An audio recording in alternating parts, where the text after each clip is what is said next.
जय हिंद दोस्तों, आपका स्वागत है MKY हिंदी 60 अंक पर।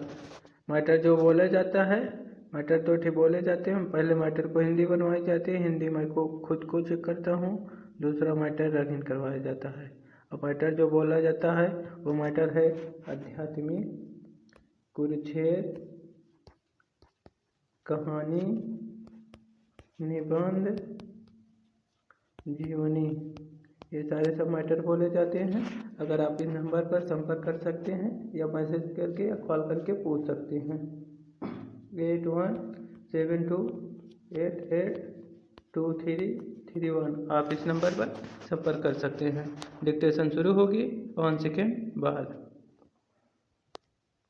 इसमें दो राय नहीं कि कोई निचली अदालत अगर अपने फैसले में किसी आरोपी को बरी कर दे तो वह उसके लिए राहत की बात हो सकती है। इस लिहाज से देखें तो भारतीय कुश्ती महासंघ के पूर्व अध्यक्ष और भाजपा के पूर्व सांसद बृजभूषण शरण सिंह फिलहाल इसे अपनी जीत मान सकते हैं कि दिल्ली की राउज एवेन्यू कोर्ट ने उन्हें और एक अन्य अभियुक्त विनोद तोमर को महिला पहलवानों के यौन उत्पीड़न मामले में बरी कर दिया, मगर कई बार अदालत में सबूतों की प्रस्तुति किसी मामले में फैसले का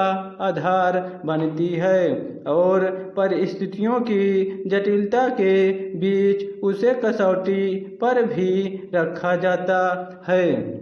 दरअसल घटना की गंभीरता और पीड़ित पक्ष के आरोपों के बीच कानूनी प्रावधानों की तकनीकी बारीकियों का लाभ भले ही किसी आरोपी को मिल जाए, लेकिन न्याय की मांग का सफर कई बार लंबा भी हो सकता है। यही वजह है कि यौन उत्पीड़न के गंभीर आरोपों के बावजूद बृजभूषण शरण सिंह के बरी होने के बाद इस मामले में अन्य पीड़ितों ने उच्च न्यायालय ने अपील करने की बात कही है। सही है कि अदालत का फैसला कानूनी प्रावधानों की कसौटी के मुताबिक हो सकता है, लेकिन यह भी ध्यान रखने की जरूरत होगी कि इस मामले में सामने आने के बाद कई पीड़ित महिला खिलाड़ियों ने आगे आकर अपने साथ हुए दुर्व्यवहार की शिकायत की थी। यह साफ होना बाकी है कि एक गवाह के बयान बदल लेने की वजह से क्या बाकी सभी पीड़ित महिलाओं की शिकायत निराधार हो गई। फिर देश में कानूनी प्रावधानों और उसकी व्याख्याओं के बीच कैसे वास्तविक आरोप भी कमजोर पड़ जाते हैं, यह छिपा नहीं है। इसके लिए इसके अलावा आरोपी की पृष्ठभूमि और राजनीतिक हैसियत अगर मजबूत है तो उसके खिलाफ पहले ही किसी शिकायत का सामने आ पाना काफ़ी मुश्किल होता है।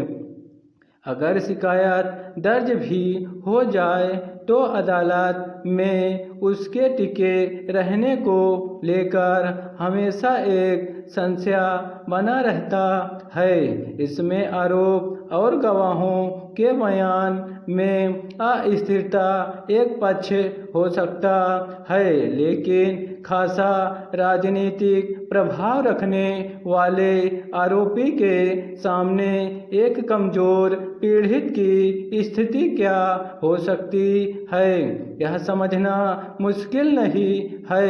एक सवाल यह भी है कि ठीक उत्पीड़न के समय ठोस सबूत इकट्ठा करने पर ध्यान देना किसी भी पीड़ित के लिए कितना संभव है।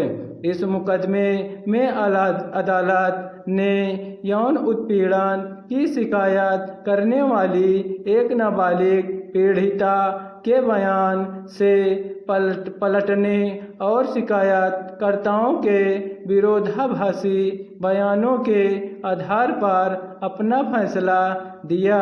देश में यौन उत्पीड़न के मामलों में अव्वल तो पीड़ित महिला का सामने आ पाना ही अपने आप में महत्वपूर्ण होता है, फिर कानूनी बारीकियों से लेकर आरोपी के रसूख और प्रभाव के बीच अगर वह अपने बयान से पलट जाती है तो यह कई बार पूरी तरह अपनी मर्जी से नहीं होता और अदालतें भी इसकी तहों में जाने की पहल आमतौर पर नहीं करती।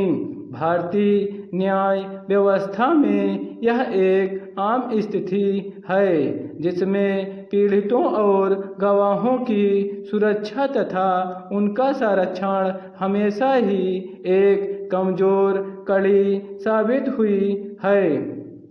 सही है कि अदालतों के फैसले ही किसी मामले की अंतिम स्थिति को तय करते हैं, लेकिन यहाँ देखने की बात होगी कि महिला पहलवानों के यौन शोषण के मामले में अन्य पीड़ित अगर उच्च न्यायालय में अपील करती हैं तो क्या निचली अदालत के फैसले साक्ष्यों और कानूनी प्रक्रिया की फिर से समीक्षा संभव हो सकेगी। स्टॉप।